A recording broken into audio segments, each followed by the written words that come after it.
नमस्ते पोखरा।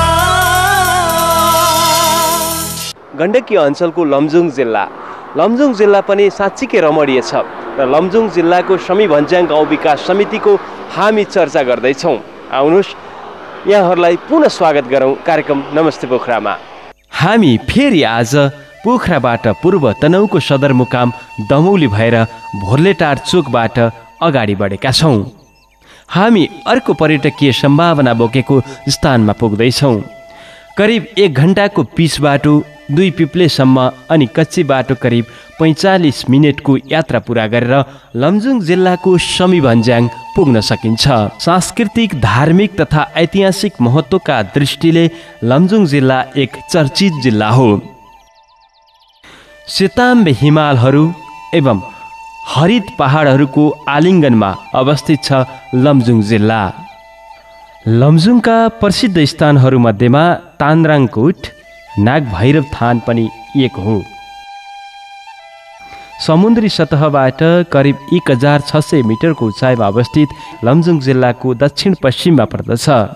आधिकारिक रूपमा समी भन्ज्याङ गाउँ विकास समितिको वार्ड नम्बर 1 मा परे तापनि अन्य गाउँ विकास समितिहरू सुरेपाल, टक्सार र भोर्लेटारको सङ्गम स्थलको रूपमा समेत यो स्थान सुपरिचित छ। खास गरी गुरुङहरूको रोदी बस्ने प्रचलन, नेवारहरूको लाखे नाच र डन्डी नाच अनि मगरको कौडा चुड्का नाच्ने चलन यहाँका प्रमुख सांस्कृतिक पहिचान हुन्।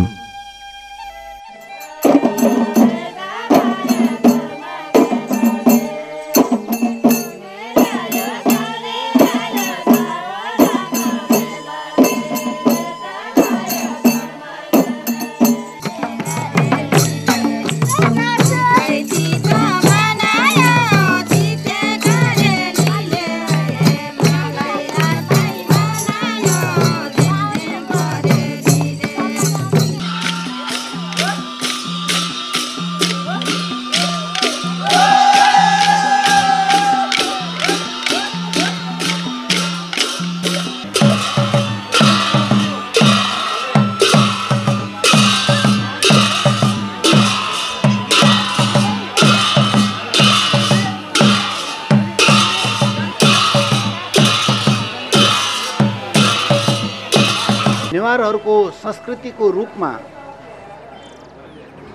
लाखे नाचलाई हामीले जस्ताको तस्तै बचाएर राखेका छौँ। त्यसको साथसाथै हाम्रो डन्डी नाच पनि बचाएका छौँ, जसले गर्दा हामी आफ्नो संस्कृतिलाई बचाएर राख्न सकेकोमा धेरै गर्व गर्ने गरेका छौँ र यसलाई सधैँ निरन्तरता दिनुपर्छ भन्ने पनि हामीलाई लागेको छ।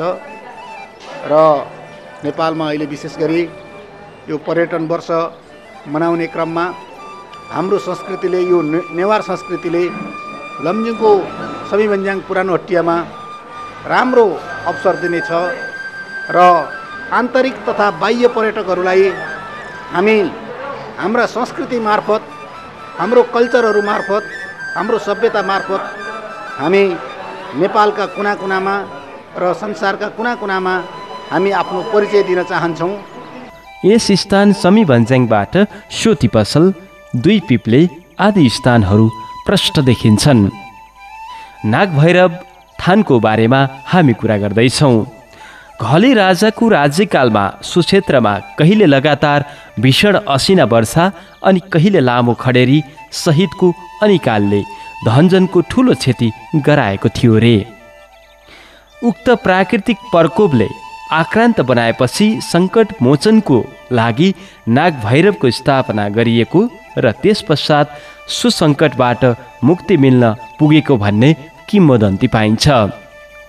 तान्द्राङकोटमा यो 14औं शताब्दीभन्दा अगाडि यहाँ घले राजाहरूले राज्य गरेका रहेछन् र त्यसपछि घले राजाहरूलाई विक्रम सम्वत 14औं शताब्दीमा घले राजाहरूलाई शाह राजाहरूले हराई यहाँ शाह राजाहरूको राज्य चाहिँ सुरुवात भएको रहेछ र शाह राज्यहरूको सुरुवात यो क्षेत्रमा त्यति बेला घले राजाहरूको दरबारमा कर्मचारीहरूको रूपमा चाहिँ दुराहरू रहनु भएको र उहाँहरूले चाहिँ राज्य सञ्चालनको विषयमा धेरै ठुलो सहयोग गर्नुभएको, तर कालान्तरमा घले राजाहरूसँग आफ्ना कर्मचारीहरूको मतभेदको कारण विभिन्न परिस्थिति उत्पन्न भई उहाँहरूलाई आफ्ना कर्मचारीहरूले चाहिँ सहयोग गर्न नसकी खजेदुराले यहाँ चाहिँ शाह राजाहरूको सुरुवात उहाँहरूसँग शाह राजाहरूसँग मिलिमतो गरी यहाँ शाह राजाहरूको स्थापना गरी घले राजाहरूको अन्त्य अवस्थामा पुर्याएको अवस्था चाहिँ यहाँ चाहिँ बुझिन्छ। त्यसै गरी अर्को किम्वदन्ती अनुसार राति सपनामा राजालाई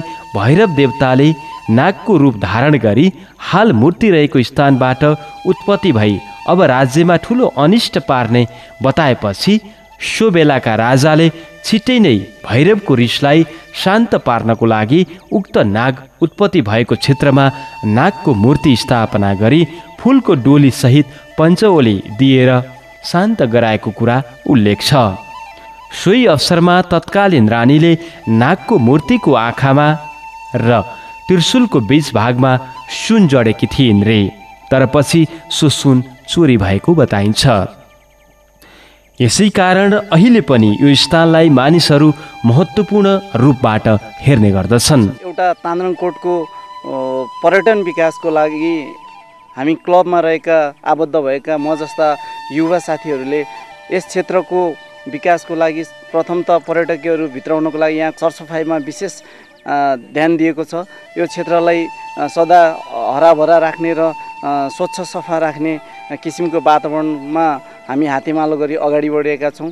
त्यस्तै गरी यहाँ आउने पर्यटकहरूलाई गाइडको आवश्यकता पर्दछ र यहाँको युवाहरूले चाहिँ पर्यटकहरूलाई गाइड गरेर आफ्नो आत्मनिर्भरको योजना समेत बनाउने गरेको छ र यो विगत दिनहरूमा गएर पक्कै पनि सफल हुने हामीले आशा लिएका छौँ। र विशेष गरेर नाग भैरवको मन्दिर जुन पर्यटकीय दृष्टिकोणले अत्यन्तै महत्त्वपूर्ण देखिन्छ। यसै गरी यस नाग भैरव थानमा वर्षमा 2 पटक पूजा गर्ने प्रचलन छ। एकचोटि बडा दशैंको नवमीमा र अर्कोचोटि चैते दशैंको अष्टमीमा पूजा गरिन्छ। उक्त समयमा श्रद्धालु भक्तजनहरूले पञ्चावली दिने प्रचलन छ। कसैले भाकल पूरा गर्न, कोही मनोकामना पूर्ण होस् भनेर त कोही अनिष्ट नहोस् भनेर आउने गर्दछन् यो नाग भैरव स्थानमा। मेरो खास उद्देश्य हो, मेरो प्रमोसनको लागि थियो त मेरो पुरा भयो, त्यो भएर मैले पञ्चवल दिएँ। म बिल्कुल यो नाग भैरवप्रति आस्था राख्छु। म बलि नै चढाउन आएको, भकल थियो।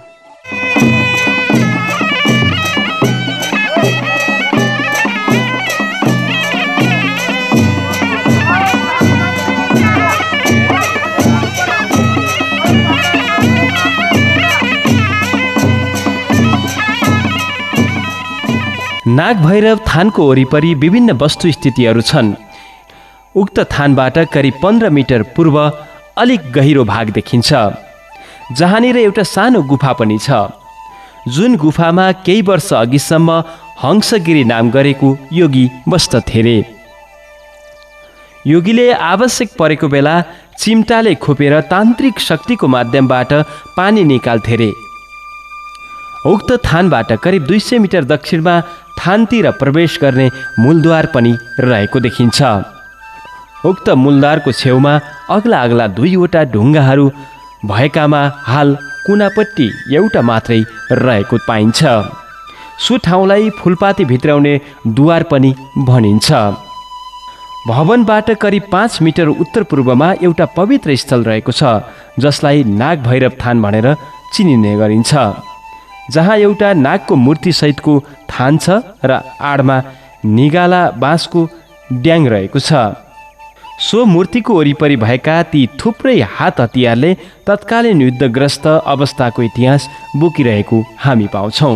पर्यटन कार्यक्रम जुन चाहिँ अहिले नेपालको सन्दर्भमा निकै आय आर्जन गर्न सक्ने एउटा व्यवसाय भएको हुनाले त्यसलाई चाहिँ विशेष जोड दिने भनेर हामीले चाहिँ केही कामहरू गरेका छौँ। जस्तो होमस्टेको कार्यक्रम भयो र अनि पैदल मार्गको लागि चाहिँ उ गर्ने र हामीसित भएको यो तान्द्रङकोटको जुन एउटा नाग भैरव ऐतिहासिक थलो छ त्यसलाई विशेष फोकस बनाएर त्यसलाई आधार मानेर हामीले हाम्रो चाहिँ यस क्षेत्रका बासिन्दाहरूको चाहिँ आय स्रोत बढाउने कार्यक्रमलाई बिस्तारै अघि बढाउन चाहिँ खोजिरहेका छौँ। गण्डकी अञ्चलमा अवस्थित लमजुङ र लमजुङ जिल्लाको समी भन्ज्याङ गाउँ विकास समिति, हामी यी स्थानको बारेमा विस्तृत परिचर्चा पनि आगामी दिनमा गर्नेछौँ।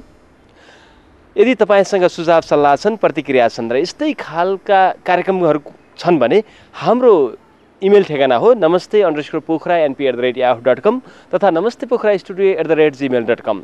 तपाईँ यदि हाम्रो कार्यक्रम अनलाइनमा हेर्न चाहनुहुन्छ भने www.pokhracity.com तथा www.gorkhas.com मार्फत पनि हाम्रो कार्यक्रम अनलाइनमा हेर्न सक्नुहुनेछ। यिनै विस्तृत जानकारीसँगै अर्को साता अर्को नयाँ सन्दर्भ लिएर आउने बाचा गर्दै क्यामेराम्यान एवं एडिटर प्रेम गुरुङ, डाइरेक्टर केश गुरुङ, त्यसै गरी क्यामेराम्यान एवं एडिटर खिम गुरुङ र सम्पूर्ण युनिटको साथमा म कार्यक्रम सञ्चालक छवि सुवेदी अर्को सातासम्मको लागि बिदा चाहन्छु। नमस्ते, शुभ साता।